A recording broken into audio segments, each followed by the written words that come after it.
Hello friends and neighbors. I've been asked by some colleagues to provide you with a little COVID-19 lockdown entertainment this afternoon. I'm Dr. KC Olson. I'm with the Department of Animal Sciences and Industry at Kansas State University. On behalf of the university, I manage the KSU Commercial Cow-Calf Unit that is composed of about 400 mama cows. But I'm also a rancher. Around Christmas time in 1990, I later returned to Kansas as a graduate student. I earned my PhD in Animal Sciences and Industry and in grazing livestock subjects. And a few years down the road, in 2006, there came an opportunity for me to become a permanent Kansas resident, a faculty member at Kansas State University. And, speaking on behalf of myself and my family, that was really a dream come true. We had the opportunity to come back to Kansas, to invest in the ranching industry here in the state, and to become, not just researchers and teachers on its behalf, but to become participants in what I think is the greatest forage-based livestock industry on the planet. Okay, that's my background, folks. What I'd like to talk to you about today are what I believe to be some existential threats to the Tallgrass Prairie region. First of all, I want to describe to you in detail why it's such an important ecological resource for planet Earth, for all Kansans, and then describe to you some of the threats, Sericea Lespedeza in particular, that it faces. And I'd like to take you through a process that we have recently completed that I believe will allow the ranching community in all Kansans to retain the tallgrass prairie free from invasive plants, and also to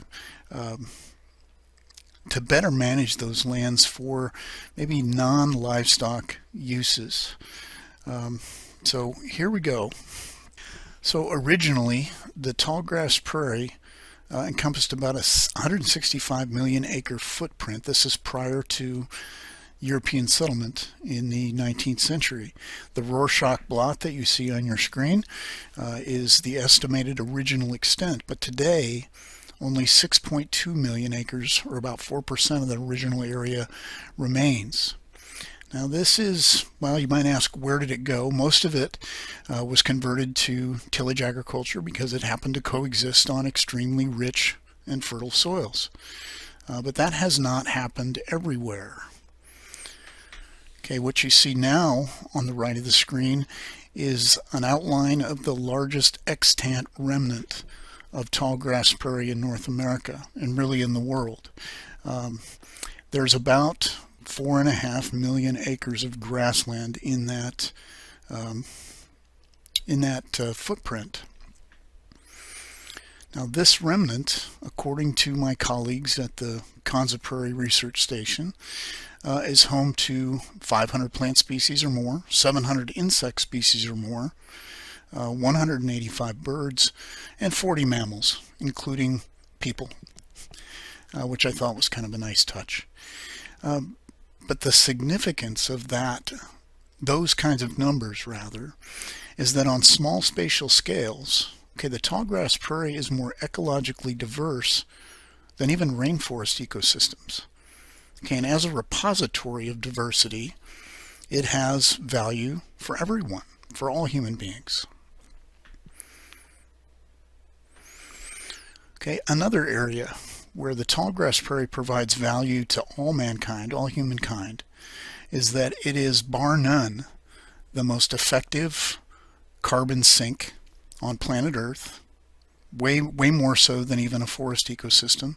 And prairie sod is bar none the best water filter on planet Earth. These are things that everybody benefits from, and frankly, the people that provide these benefits, the private ranchers of the Flint Hills of Kansas and the Osage Hills of Oklahoma, are not in a position to capture a reward for their services in maintaining biodiversity, sequestering carbon, and purifying water.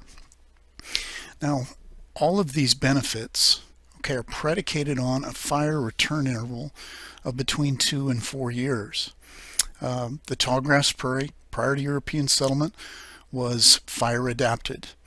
At something less than 3-year interval over a long period of time, fire would sweep through the region. And, I guess many assume that those were wildfires exclusively and they were set by natural forces rather like lightning. Okay, but there's very strong evidence that Aboriginal Americans used fire in a prescriptive way. Okay, and not just to lure game animals into their favored hunting grounds. Okay, they were much more creative. They used fire to condition stone and timber for tool making. They used fire to cause the proliferation of certain food plants. And what's more, okay, they used prescribed fire for different prescriptive purposes all through the year. Okay, it wasn't confined to just a single season. So let's ask some questions. What's so special about the Flint Hills? Why weren't they, like all other tallgrass prairie areas, converted to tillage agriculture? Well, the soil structure here is ill-suited to tillage. A person with a shovel has only to dig a few inches before you encounter a loosely aggregated layer of chert that would be very tough on a plow or some other tillage equipment, and only has to go down about 36 inches before bedrock is encountered. The other reason, okay, that we still have this large tallgrass prairie remnant in Kansas and Oklahoma is that high frequency, I misspoke. Fire occurred here with high frequency prior to and since European settlement. We have the tallgrass prairie because fire has always been a part of it. So why do we burn prescriptively? Okay, I think that in most cases you would get very straightforward answers from the ranching community in Kansas. First and foremost, it provides very inexpensive and comprehensive brush control. One of the downfalls, okay, of the Flint Hills, in that it's so good at growing things. Okay, unwanted plants or invasive plants also like to grow here, and unchecked, they can quickly get out of control. For example, I've personally seen areas in the Flint Hills where fire has been excluded for some reason for periods of 25 years or more. Okay, over that period of time, the tallgrass prairie effectively becomes a scrub forest with little or no economic value. Now, another reason why we burn, okay, we know that we have a long history here of grazing transient yearling cattle. It's been going on since just after the Civil War and continues to this day. Early pioneers, early keepers of domestic livestock in the Flint Hills noticed that when animals were grazed on an area that was recently burned, that their performance was measurably better. And that performance increase for very little investment has a great deal of economic value for the ranching community in Kansas. I'll show you some figures shortly. Okay, back to the tallgrass prairie remnant we live in and among. This is maybe some of the rationale why it's so attractive to ranchers as grazing land. Our Flint Hills are dominated by warm season, so-called C4 native grasses. With little or no agronomic input, every acre or every hectare is capable of producing, I'll put this in imperial terms, about 4,000 kilograms of dry forage. That's just subtracting the water. 4,000 pounds of dry forage per acre without agronomic input. Well, gosh, how is that possible? Well, in a healthy native prairie, especially the tallgrass prairie, there are leguminous native forbs that fix atmospheric nitrogen and provide for natural fertility. And the combination of frequent prescribed fire, the amount of forage that we produce, the self-fertilizing forage, yearling cattle gains can exceed 2.5 pounds per day during the summer.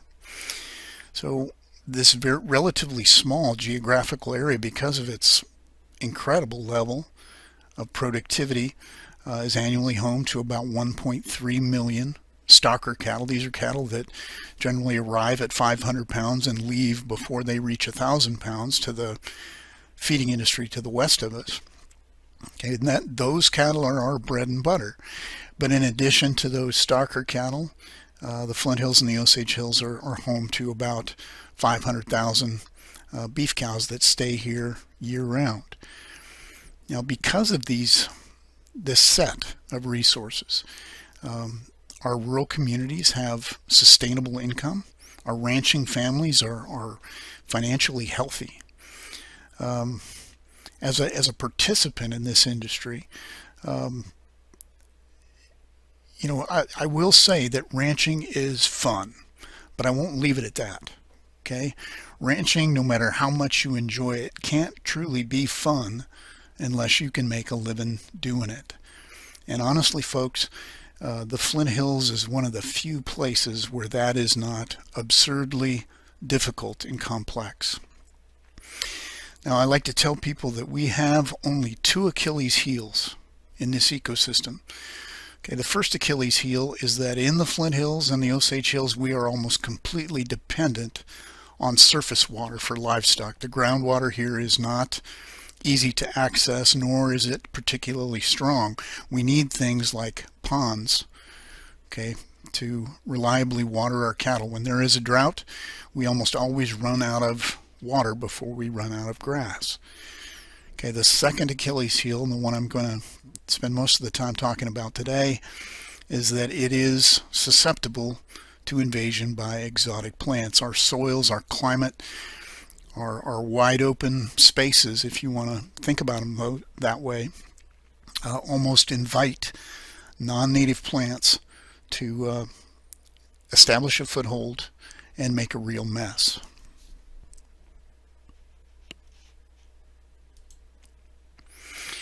So a little bit about the value of prescribed fire. So, all ranchers in the Flint Hills wrestle with control of woody stem plants, and we can control them very effectively with frequent prescribed fire, like I said, at return intervals of between 1 and 4 years. And as a rancher would do it, I and my staff have estimated that it costs about 75 cents an acre to do that, to have a burn in any given year. Now, if we were to use herbicides, okay, to control woody stem plants or other unwanted plants, we could expect to spend about $3 an acre for 1950s technology like 2,4-D, or up to $88 an acre for more modern combination specialty herbicides. Okay, another option we have is that we can turn the key on some diesel-powered piece of machinery with a big mower on it, or some similar cutting device. Okay, and we can control woody stem plants in that way, mechanically.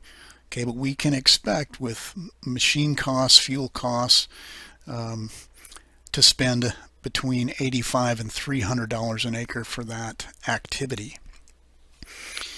So, compared with other methods, burning looks pretty attractive from a cost standpoint, but in any given year, okay, when a rancher conducts a prescribed fire in the spring of the year, okay, they can expect each one of those yearling cattle under their care to gain an extra 2 to 3/10 of a pound per day during the early portion of the grazing season. Okay, if you do the math on that, that's about 30 pounds of additional growth, okay, at a cost of about 75 cents per acre. If you think that the average stocker calf is probably going to occupy a 3-acre footprint during the 90-day period at the beginning of the grazing season. Okay, your cost to apply prescribed fire per animal is about $2.25. Okay, the benefit for that process is you get 30 extra pounds of weight to sell at a value of between 55 cents and $1 per pound if historical values of gain hold true.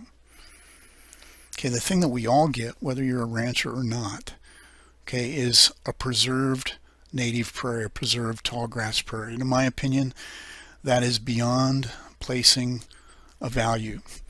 I think it's a priceless maintenance mechanism. So we use prescribed fire in the Flint Hills as we've been taught to. Sometime in the 1960s, the ranching community figured out that if you burn in late March through the month of April, you get excellent woody stem plant control and you get excellent livestock performance. Okay, but we've kind of been dogmatic about using prescribed fire in that relatively narrow window of time. We've never really asked the question, well, can we use it for other reasons at other times of the year for profitability of the ranching community, profitability of the ecosystem? Okay, when we use fire during that narrow window of time, we create issues with smoke. Okay, we generate a tremendous amount of smoke when between 2 and 3 million acres get burned annually. And unfortunately, downwind municipalities have to deal with degraded air quality. That's really a fairly easy phenomenon to explain. Okay, in the window of time that we're talking about, that traditional fire season, the days are mild and warm, the nights are cool. And when we put a bunch of smoke up into the upper atmosphere, it will travel up there, it will stay up there until it encounters cold air. Okay, and then that smoke will sink. It will sink to ground level. And if that happens to be co-located with a city like Lincoln, Nebraska, or Omaha, Nebraska, or St. Paul, Minnesota, or Knoxville, Tennessee, believe it or not, we can cause measurable downgrades in air quality in those municipalities. Okay, that's problematic.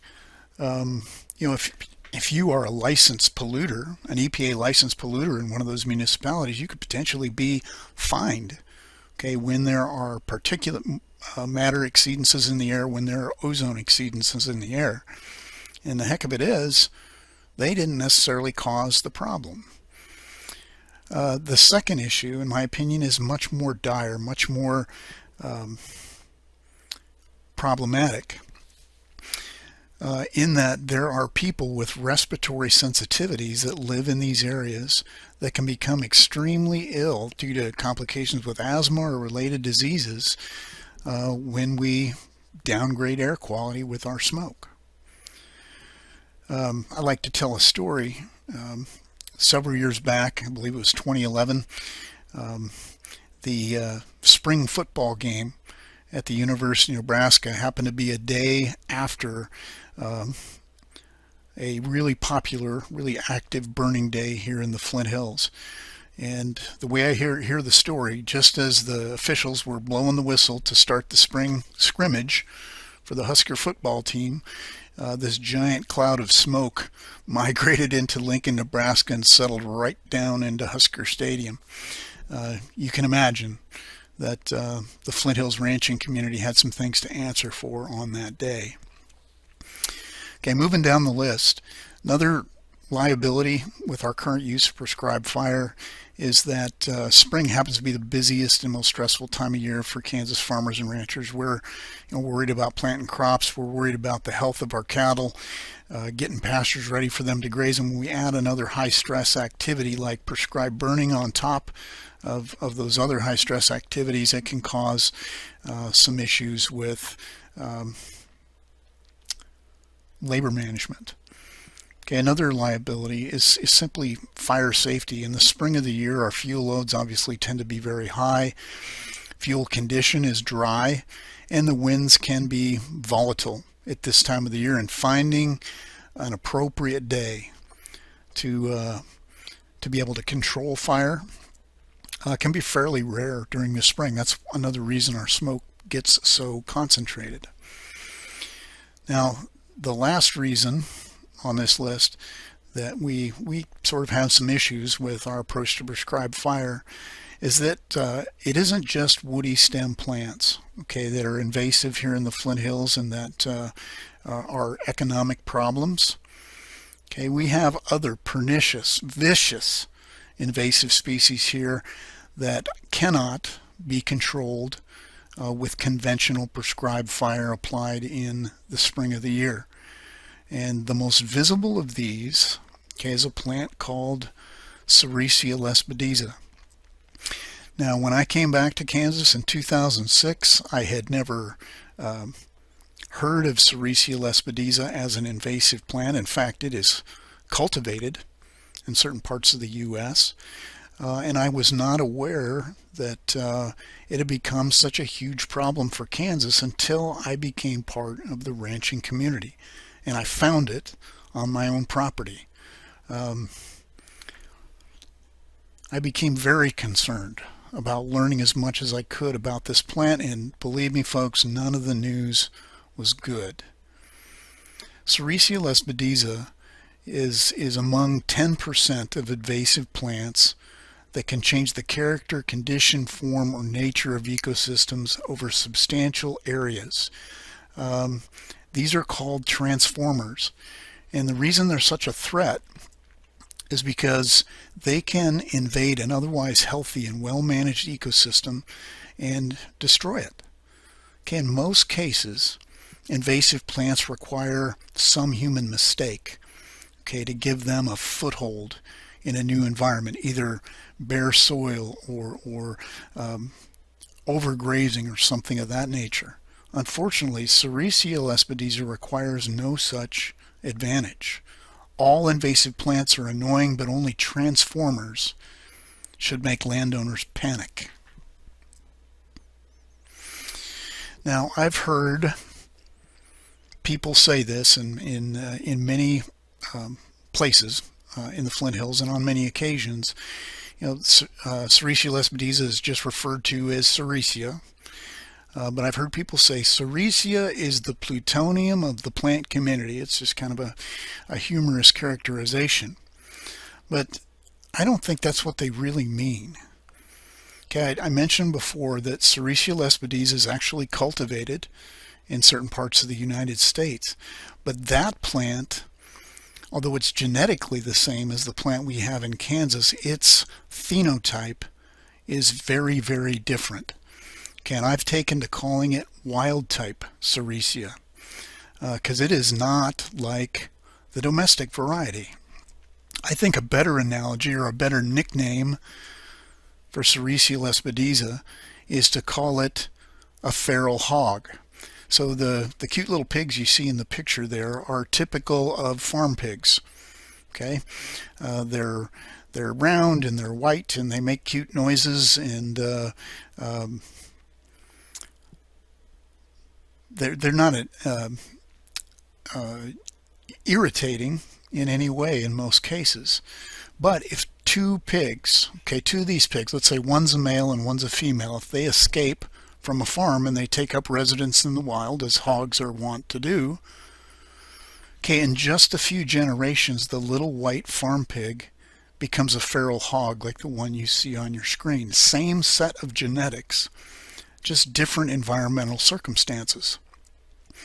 Okay, when you change the circumstances of a living organism with an intact genome, okay, different genes get expressed under different conditions. Okay, and the little white farm pig that feeds us becomes the feral hog that is one of the most destructive animal forces in North America. So, Sericea was brought to Kansas in the 1930s, I believe, to revegetate strip mined areas in southeast Kansas, and it had some pretty good characteristics that made people think it would be successful in that regard. It's a deep-rooted perennial plant, and it's tolerant to poor soils. So the idea was, hey, let's take this plant, let's put it on soils that are acidic, that are contaminated with heavy metals, and that are highly erodible. Okay, and because of those initial characteristics of Sericea lespedeza, it was very successful in that regard. But Sericea also produces a very robust canopy, and it tends to take the lion's share of photosynthetic resources for itself and reduce that which is available to native plants. It's highly resistant to grazing by beef cattle because it is scorchingly high in a compound called condensed tannin. All Sericea lespedeza has condensed tannins in it. In the southeastern U.S., where it's cultivated, where the plants have been genetically groomed for a couple of hundred years, the tannin concentration at its peak is between 5 and 8%.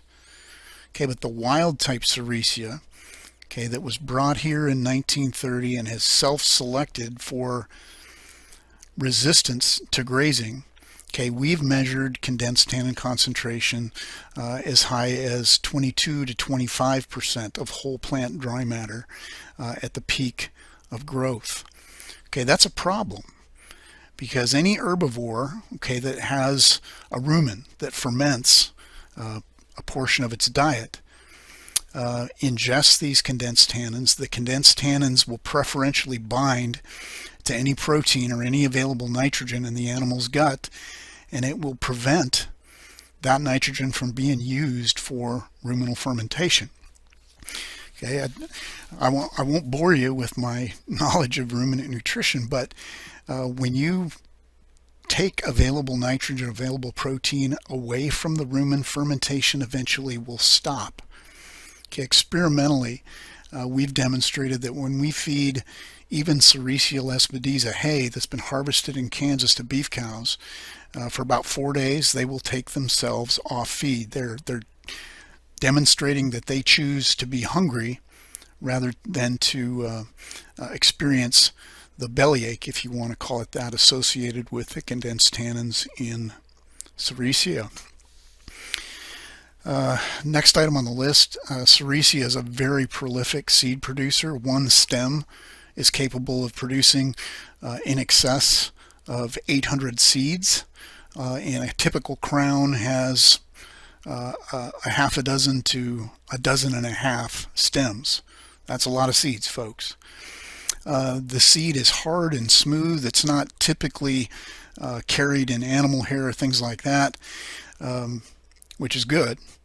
But that hard, smooth character of the seed gives it extended seed dormancy. The seed can be viable in the soil bank for decades, literally.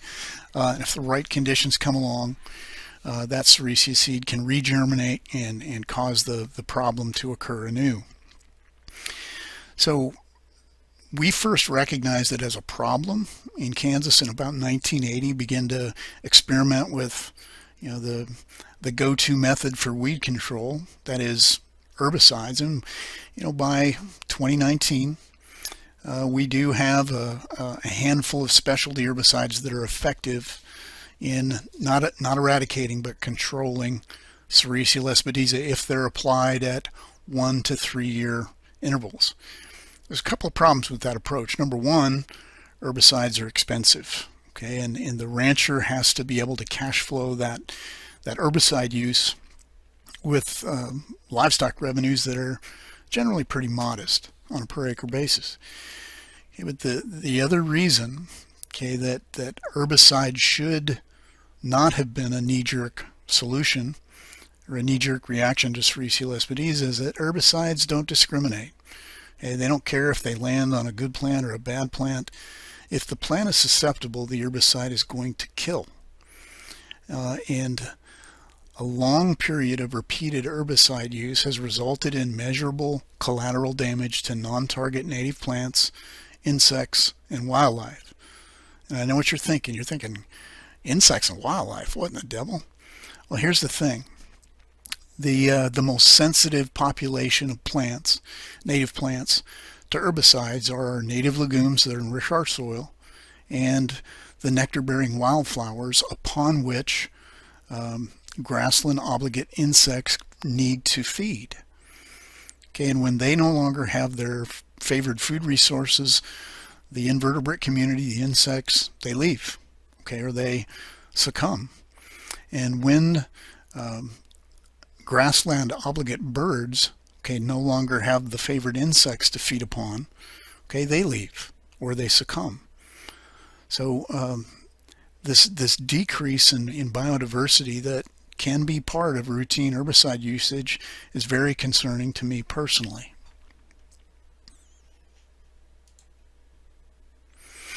Now, just to give you an idea of how dramatic that biodiversity loss can be, we did a short study a couple of years back where we did not treat Sericea infested land with anything, or we treated it with metsulfuron methyl, one of those specialty herbicides, at 17 grams of active ingredient per acre. And on an untreated area, even with a significant Sericea lespedeza infestation, okay, we got about 8%, 8.5% more native plant diversity, okay, in areas that were not herbicide treated. We had a 7.2% decrease in native plant diversity in areas that were treated with this specialty herbicide. We dialed down on just the legumes and the wildflowers. We had a 191% increase from 2016 to 2017, okay, in an untreated area, and we had a 51% decrease, okay, in an herbicide treated area. That should paint a pretty sobering picture for what herbicides are capable of doing, even with careful application, okay, in the tallgrass prairie environment to non-target species. You know, I've talked to ranchers, okay, that believe that, you know, their yearling cattle are capable of eating enough Sericea to sort of keep it in check. Okay, well, our research does not find any basis for that kind of a claim. In a 2-year study where we monitored the botanical composition, the individual plant species that beef steers were selecting, we could only detect a trace amount of Sericea lespedeza, okay, in the diets of these cattle during late June. Okay, it was less than 0.1%. And what you see in terms of a timeline here is the normal stocker grazing season for the Flint Hills of Kansas. So, my personal issues with Sericea and my interest as a researcher really put me on a 10-year research road to find ways that we could figure out how we could get better control over Sericea lespedeza, get less collateral damage to non-target species, and basically create a way where we could live with it, where we could naturalize the plant to this area and take away its competitive advantages. And what I'm going to talk about for the balance of our time together is sort of the culmination of that 10-year period of research. In 2013, we partnered with the National Fish and Wildlife Foundation with a research idea that was pretty far-fetched at the time. We thought, okay, that we could change our approach to prescribed fire a little bit, and we could potentially make some headway against Sericea lespedeza. So we did a 4-year study that actually began in 2014 and ran through 2017, where we moved prescribed fire from early spring to either midsummer or late summer. We thought that these fire regimes would be compatible with the favored stocker cattle grazing systems here in the Flint Hills. And we thought, okay, by applying prescribed fire at either the flowering stage of Sericea Lespedeza development or the stage immediately preceding seed production, okay, that we could potentially hurt the plant. And we could give our native plants, okay, that are conditioned to accept fire in any month of the year, we could potentially give our native plants a competitive advantage over Sericea. So with the early spring fire being our positive control, okay, in a lot of years we had something like this, okay, in the month of April. With dry fuel conditions and low humidity, we created some pretty big flames. Fortunately, we were able to control our spring fires in most cases. Okay, the little fella there in the picture, that's me, and I'm not praying, but I probably should be. I'm a good 100 feet off of that head fire line right there, and my face is up to my hand because the heat is so intense. Okay, that sort of illustrates the risky nature of prescribed fire in the spring.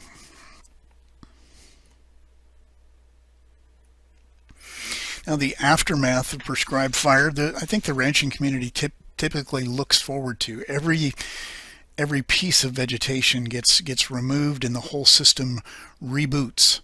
Okay, we're used to seeing that slick, black, clean slate, if you want to think about it that way, after a typical spring fire. Okay, next, I want to show you something a little different.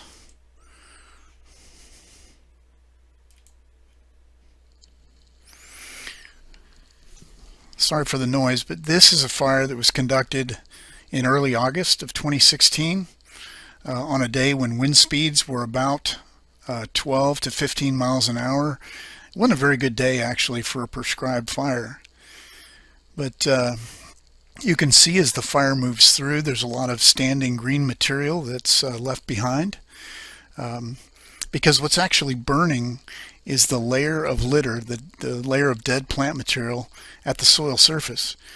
And those flames, even though I'm standing right in the head fire, those flames are very subdued, not uncomfortable to be close to.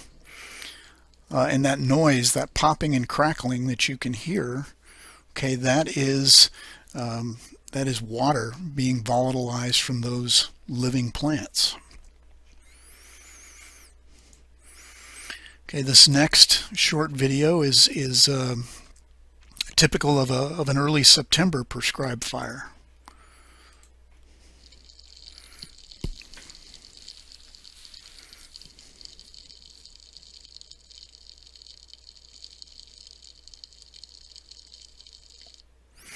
Okay, and the loud cracking and popping that you could hear in that video clip is the sound of Sericea Lespedeza dying. What happens when the fire contacts the plant crown of a mature Sericea Lespedeza plant and volatilizes all the water in that plant crown? There's like a miniature explosion, and the basal portion of the plant almost blows apart. Now, the aftermath of a summer fire is a little bit different than my rancher friends are used to seeing. On the day of a fire, this would be the left panel, okay, there's still a lot of standing green material right after the fire has passed through. But if you come back in 24 to 48 hours, you get a picture that looks more like the right-hand panel, where even though there is standing vegetation, even though the plant crowns are still present in the soil, the system has still been rebooted. Okay, it's going to reinitiate growth late in the growing season, and give us just a little bit of a different look. So the first question you should be asking yourself is, okay, what does this new approach to fire do to Sericea Lespedeza that today has degraded about 900,000 acres of grazing lands in the Kansas Flint Hills? Okay, sorry, I'm a academic geek. I love graphs, I love tables, so bear with me. So this is what happened after 4 years of prescribed fire in either early spring, midsummer, or late summer. Okay, early spring in the gray, midsummer in the purple, and late summer in the white, and that'll stay that way throughout. Okay, basal cover is really a measure of plant populations, of all of the plant crowns that are at the soil surface. Okay, how many of those, okay, if the total is 100%, how many of the 100% are Sericea lespedeza individuals? Well, under an early spring fire regime, that number was about 7.5%. That is a serious and economically damaging infestation.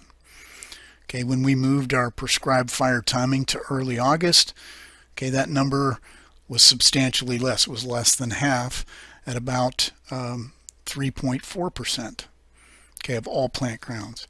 When we moved our fire to early September, okay, that number became less than 2%, about 1.7% of all the plant crowns were identified as Sericea lespedeza.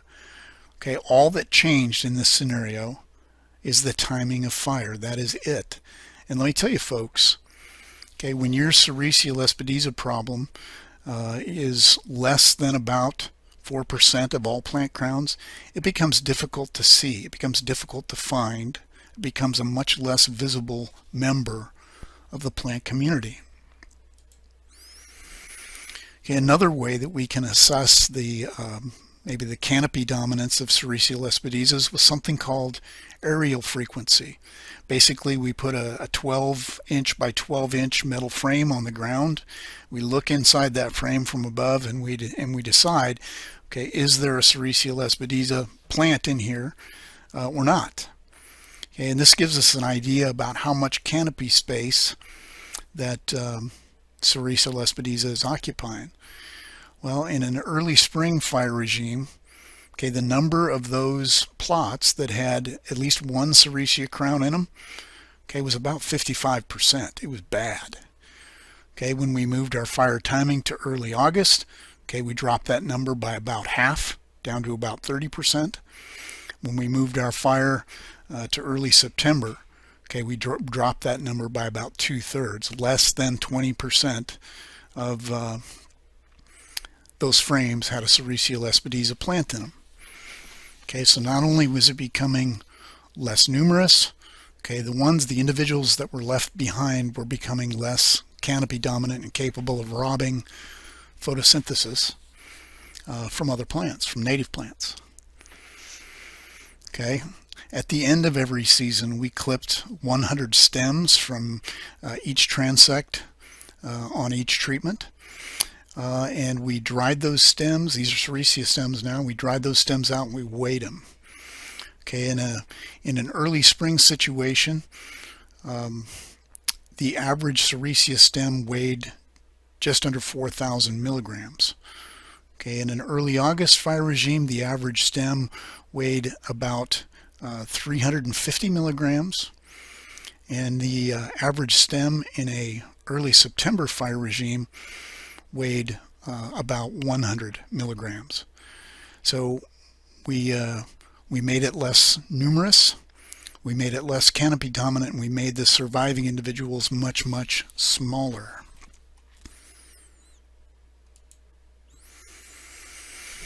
Okay, last piece of Sericea lespedeza data. Okay, when Sericea lespedeza invades locally, it does it off of its own root system because it's a perennial plant. But when Sericea lespedeza invades regionally, okay, it requires something, usually a human being or a human operated piece of machinery, to transport viable seed to a new location. And so that's why controlling seed production of this plant is so critical. Well, under an early spring, or mid-spring rather, fire regime, the average Sericea lespedeza stem produced 711 seeds per plant. Okay, in a midsummer fire regime, that was less than 30 seeds per stem. And in a late summer fire regime, you can see that number is really tiny. It's not zero, okay, but it is close to zero. That is an average of 0.3, that's 0.3 seeds per stem per year. And keep in mind that this is over 4 years. And just so you know, I'm not making this up, and it's not just esoteric. I want to show you some pictures. Okay, in little bags, we took all of the seed that we harvested from 100 stems, and we counted those seeds and weighed them. Or I guess we weighed them and then we counted them. But this is 2014, the first year of the study. On the far left, okay, are seeds harvested from a spring burn area. In the middle, seeds harvested from 100 stems, the same number, in a August burn fire regime. And on the far right, okay, all the seeds produced by 100 stems in a late summer or early September burn regime. So that was year 1, okay, with 1 year treatment. This is year 2. This is year 3. And this is year 4. Okay, every year that we applied fire, we did this every year for 4 consecutive years. Every year that we applied fire, okay, we significantly dented the ability of Sericea lespedeza to reproduce by seed. And over time, okay, we were able to work on those adult plants and those seedlings and progressively weaken them to the point where they became just another plant component in the ecosystem. We had successfully, okay, taken away the competitive advantage of that plant. So how did it happen? That's a legitimate question. Okay, we believe that existing Sericea plants were progressively weakened over time. They got smaller, they became less canopy dominant, and some of them died. Okay, that's the only way we can explain our data. Seed production was strongly suppressed in every year that we applied treatments. And we started asking ourselves, well, why did this happen? Okay, we found another study of Kansas origin that suggested that fire is an agent necessary for allowing Sericea seeds to germinate. Okay, fire does something called what's called scarification. Okay, when it passes over an intact seed coat, it cracks it, okay, and it allows that seed to then germinate. Okay, and this is true with fire in any season of the year, but it turns out that seeds that are germinated in the spring, okay, they result in a juvenile plant with a full growing season to mature, to store ripped carbohydrates, and to maximize survival odds for subsequent growing seasons. Okay, but we believe that seeds that germinated in August or September, okay, resulted in juvenile plants with little time to mature before winter, with minimum capability to photosynthesize, and we believe that that minimized the survival odds of those juvenile plants under the alternative fire schemes that we evaluated. So I like to show people this picture. Okay, everything that's on the left-hand side of the screen you can see, or sorry, the right-hand side of the screen has been burned, and you can see real clearly there toward the middle where our fire line was. That's where we stopped the prescribed fire in this area. Okay, everything to the right-hand side of the screen has been dramatically impacted by a fire. This one was conducted in very late August. And everything that's on the left-hand side of the screen is obviously not affected by our treatments. Now, the reason I like to show people this, okay, is that a human being on a four-wheeler with a can of herbicide behind him is not going to see all the Sericea plants that need to be treated. Okay, a person in an aircraft that's broadcast spraying herbicide, not trying to be selective, okay, sometimes that herbicide is going to land on a target plant, sometimes it's going to land on a non-target plant, and it will kill. Okay, but the problem is the canopy of the tallgrass prairie is so robust, okay, that much of that herbicide gets intercepted at the top of the canopy and never filters down to the level of the ground where it can come into contact with juvenile Sericea lespedeza plants and kill them. Okay, a sheep or a goat walking around. These are tannin-tolerant herbivores. A sheep or a goat walking around in a Sericea infested pasture is not going to find all the Sericea plants and graze them appropriately during August or September when they can physically damage the plant. Okay, but fire does not miss a plant. Fire sweeps through, provides a very uniform treatment application on a landscape, does not miss a plant. Every year that fire touches a Sericea plant, that Sericea plant is going to be damaged and going to have less ability, okay, to reproduce itself and to continue to contribute to rangeland degradation. Okay, but here is the question. Okay, we had the desired effects, the effects we thought we would see on the target organism, but what happened to everything else? Well, the answer is not much that was bad.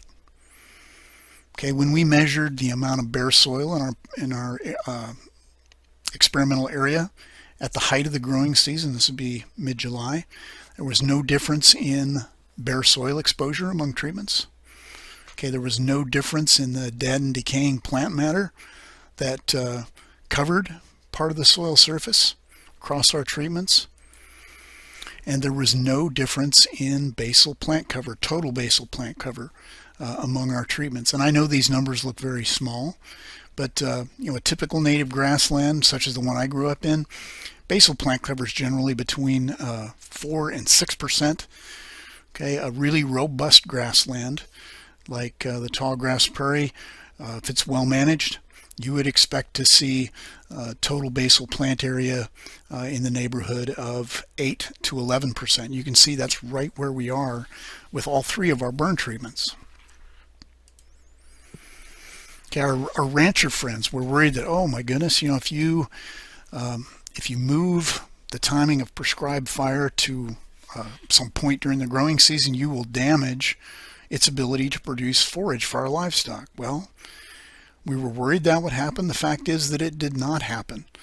Okay, again, when measured at the height of the growing season in mid-July, all of our experimental burns produced the same amount of biomass as a typical conventional spring burn. People were worried that, okay, if we burn in August or September, oh my gosh, that soil's going to sit bare all winter long and it'll erode. Well, that didn't happen either. In the panel on the left-hand side there, that's one of our burn areas where we conducted a burn on August 30th and we went out and took a picture 5 days later. Okay, you can see just a little hint of green fuzz coming back a very short time after the fire. In the right-hand panel, okay, that's approximately 3 weeks post-fire. Okay, you can see there's a significant amount of native vegetation that is beginning to regrow. Okay, hold on to your hats, because on our treatment where we applied fire in early August and that grass had a good 10 weeks to regrow before the normal period of plant dormancy in the winter, we got something that looked absolutely beautiful at a time of the year when we don't typically see such a thing. Okay, by late September, okay, we had, in most years, we had about a ton of forage dry matter per acre that had reproduced itself before winter dormancy.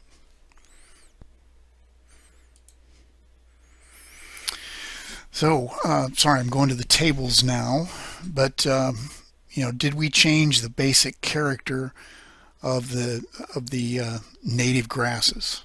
Okay, and I'll save you the trouble of looking at this table in detail. We did not. Okay, total grass cover was the same. The relative balance between warm and cool season grasses was the same among our treatments, and the annual grasses were about where we would expect to find them in a normal situation.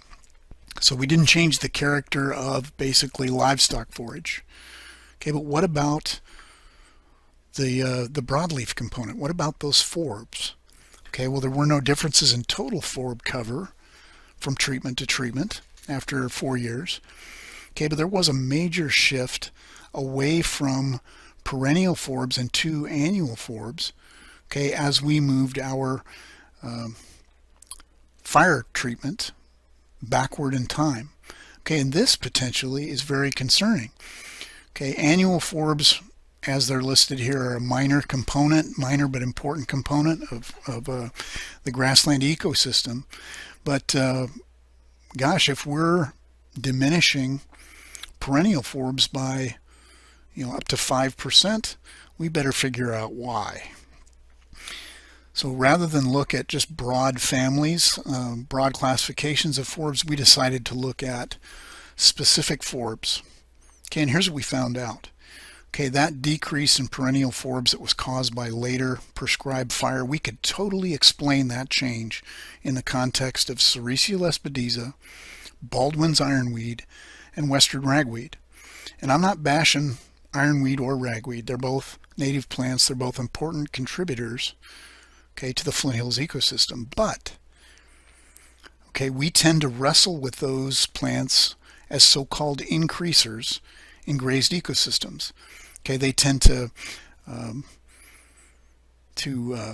proliferate on areas where livestock congregate, and our ranching community spends significant money and resources to try to control those plants. So most of the ranching community would not regard a decrease in ironweed or ragweed as bad news. Now, this is probably the most important floristic result from this study. Okay, when I lumped all of the native legumes and all of the major wildflowers into one classification, I just called it major wildflowers, kind of my own coinage. Okay, just by virtue of the fact of moving our prescribed fire to later in the year, okay, we more than doubled this aggregate population of, I'll call them habitat plants. Okay, these are the plants that enrich our soils. These are the plants that provide food and habitat for native invertebrates and for native birds. Okay, and when you can increase by 50%, increase by 150%, okay, this delicate and sensitive population of plants, you have really accomplished something significant. I was so proud of this result. Okay, a question our rancher friends ask is, goodness me, can we control shrubs and brush, okay, as good in the summer as we can in the spring with prescribed fire?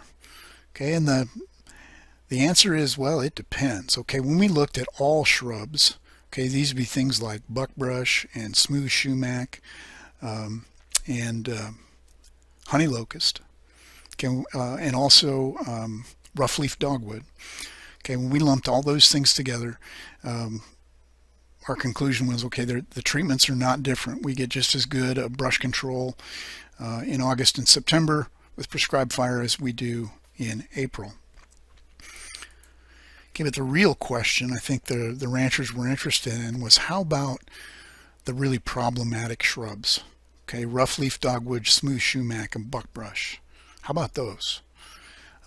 Actually, our August treatment was better than our spring treatment at brush control, with the September treatment being intermediate. And I didn't understand this result, okay, until I talked to somebody who called himself a fire physicist. Okay, it's kind of a cute name. But that person explained to me that it takes about 100 degrees of heat. No, I misspoke. It takes about 150 degrees of heat on the cambium of a woody stem plant to kill it. And when you burn on a day when the ambient temperature is 50 degrees, okay, such as would be true in April, okay, that fire's got to do 100 degrees worth of work to destroy the plant tissue. Okay, but when you burn on a 90 degree day, as would be typical of early August or early September, that fire's only got to do 50 or 60 degrees worth of work, okay, to control or to damage that plant tissue. And for a guy like me, that explanation made perfect sense. So I want to sum up a few things here. We believe that this research demonstrates that growing season prescribed burning is consistent and responsible, consistent with responsible ecosystem stewardship here in the Flint Hills, that it's compatible with either cow-calf or stocker grazing systems, and it doesn't have to be done this way every year. Okay, we figured out ourselves that our cost to burn was about 75 cents an acre, whereas our competing cost of using fall applied herbicide would be at the cheapest $14.80 per acre and as expensive as $88 an acre. But with our burning, there was no damage to desirable non-target forbs, okay, because herbicide was not part of the equation. So that begs a question. Okay, we expect that if we move burning from April to sometime late in the summer or middle of the summer, that we will diminish the performance of grazing yearling cattle. Okay, we expect that will happen. But here's the question: is the value of any performance decrease in animals likely to exceed the margin cost between burning and spraying? Okay, well, let's look at that for a second. Here's the question again. We started in 2017, okay, a larger study where we are measuring more things. Okay, we're as opposed to the earlier pilot study where grazing was not part of the equation, we're now replicating similar treatments on an 1,100 acre ranch that is burned, portions of it anyway, burned in April, in August, or in September. We are keeping track of livestock performance. We are keeping track of additional metrics of plant health that we were not able to measure in our previous study. But we're going to put some real numbers to this question that you see on your screen. So in this past year, we grazed 330 yearling heifers on this 1,100 acre ranch, about even thirds on each burn regime. Comparing the margin price from when they were purchased in April to when they were sold in August, the actual value of gain in a pretty good year for livestock was 65 cents per pound. You can think of it as that's what the market paid us, okay, for the value that we added to those heifers in terms of additional weight gain. Okay, as is typical of this early season grazing scheme that's favored here in the Flint Hills, the actual stocking density was 3 acres per heifer, assuming that their mean body weight was going to be about 750 pounds. That's actually what happened. Okay, the cost to burn that 3 acre footprint that each heifer occupied was $2.25. Okay, and if we would have sprayed it to control Sericea, Lespedeza, or other plants, instead of burning, okay, in the late summer, early fall time interval, we would have spent for that 3 acre footprint about $54. Okay, that's using a product like metsulfuron, surfactant to make it stick to the plants, and the labor to apply it. So $54 versus $2.25. Okay, that gives us a burn spray margin of just under $52. And okay, what does that number mean? Okay, that number means that's how much value and performance I can give up, okay, on a group of stocker cattle for this 3 acre footprint for one calf, okay, before it is too expensive to use fire to control Sericea, Lespedeza, and go back to using herbicide instead. Okay, well, for the year 2019, sorry, this is pretty busy. Okay, but what this represents here, okay, is the fact that our heifers that graze the spring burn area were about 25 or 30 pounds heavier than heifers that graze the summer or the fall burned areas. That's true. They did better. We expected that. Okay, but assuming that I would have to treat then that spring burned area with a chemical cost at $18 an acre,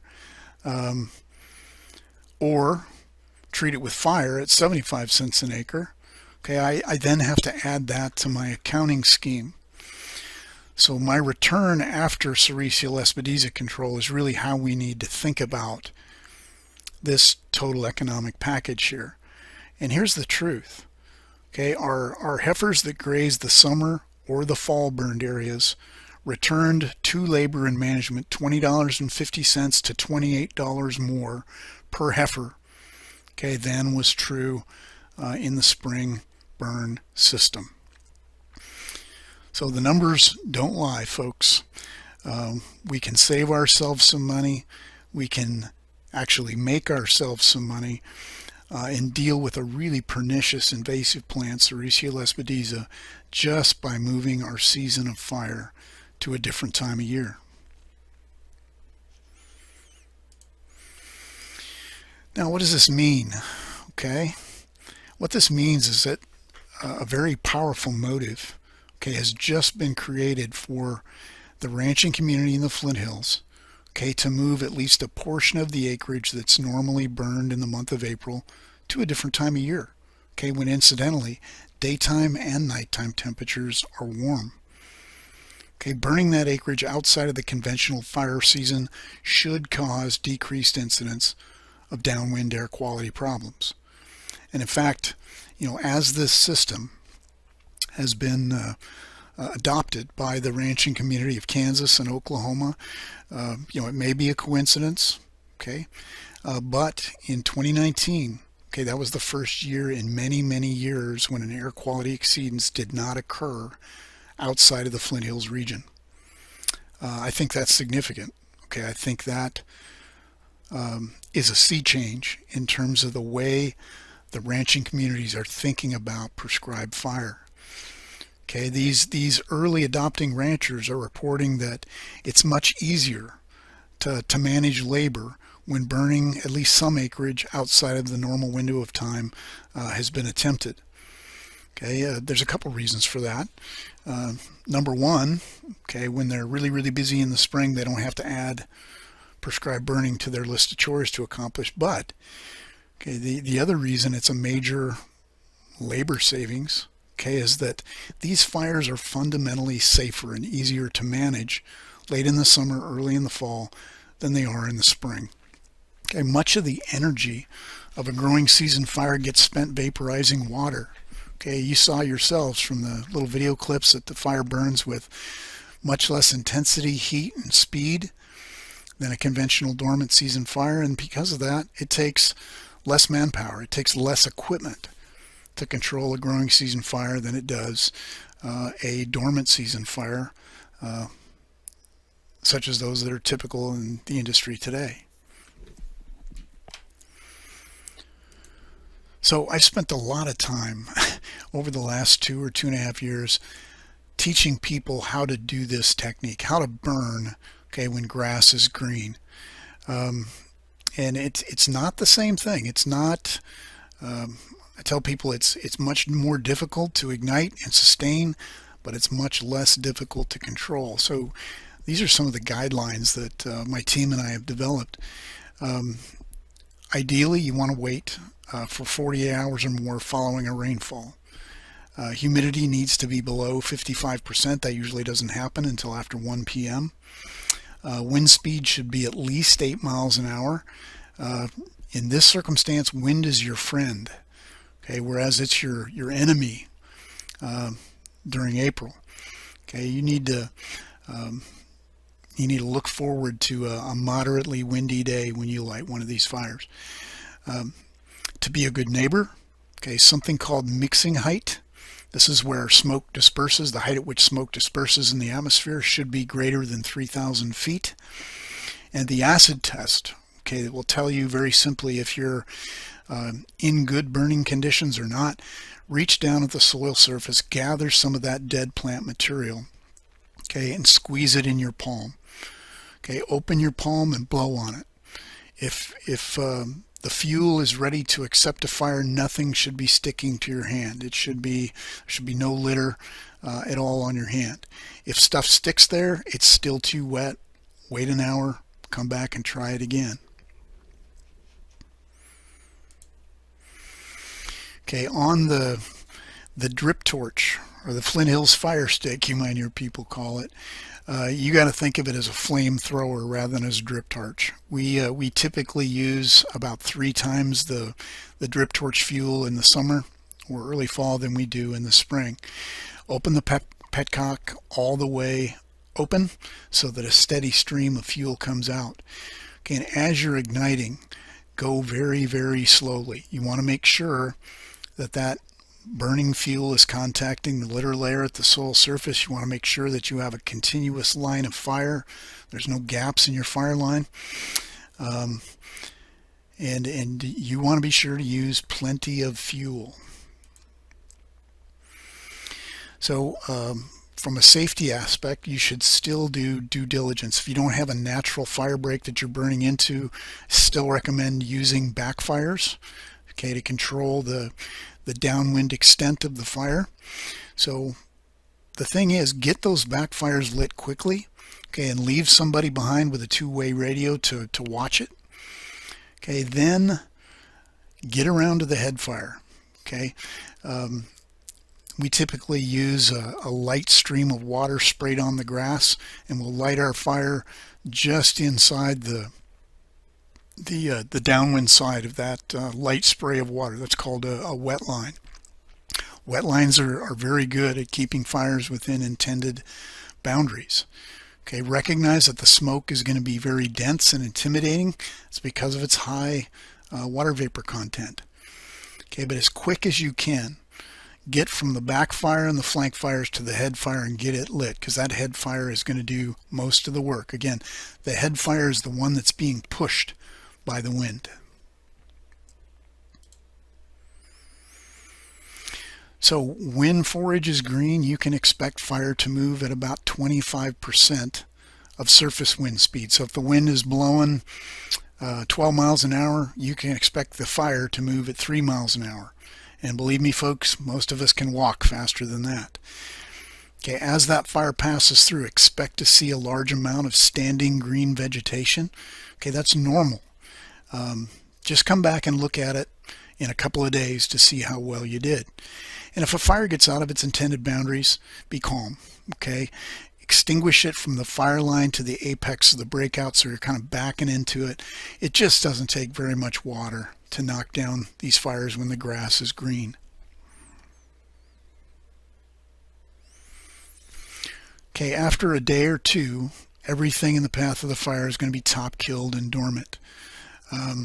You know, if you're a neat freak like me, it might be a good idea to do some cleanup burning after the main fire on areas that didn't burn completely.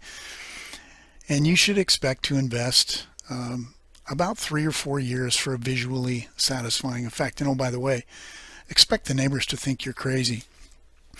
Now, researchers are always a little bit arrogant. We're trained in very rigid methods of scientific evaluation. We assumed at the outset of this process that an annual fire for 4 years was going to be necessary to achieve the kind of Sericea Lespedeza control that I shared with you today. The users of this technique, they have already figured out a better way. Ranchers that are using it easily and effectively are actually withholding fire in any given year, in any given April rather. Subsequent August, they'll apply fire, and then they will take 2 years off. Okay, so for example, if the first year one of your ranching neighbors was to try an August or a September burn, they would have not burned the previous spring. Okay, let's say that's spring of 2020, and they burn in August or September of 2020. They would not come back with a follow-up fire until August or September of 2022. But the results that they're reporting, okay, even with that year off, the results that they're reporting to us and actually showing to us are absolutely fantastic. They're getting on top of Sericea lespedeza in a rapid way that honestly none of us really expected. I was on a large, beautiful ranch in Oklahoma in early January of 2020, and they brought me down there because they were interested in showing me visually the progress that they had made in their fight with Sericea lespedeza just by moving their fire from April to August. And I got to tell you, in an afternoon walking that ranch, it was very, very difficult to visually identify Sericea plants that were viable. And just across the road to the west, okay, another ranch of the same size that does not share that Sericea lespedeza control strategy. Okay, I could not have taken one step and not stepped on a Sericea lespedeza plant. So folks, it's working. We found an environmentally responsible way to get on top of this pernicious invasive plant. And I'm just really excited for what the non-target effects of this technique could do for our native prairie insects, our native prairie birds. Folks, I know this has been a long presentation, but I thank you for hanging with me. Again, my name is KC Olson. I'm with Animal Sciences and Industry at Kansas State University. I'm easy to find on the World Wide Web. If you have any questions, comments, or ideas, I would really, really appreciate hearing from you. God bless. Stay safe out there during this very strange, unprecedented time in American history. My thoughts are with you.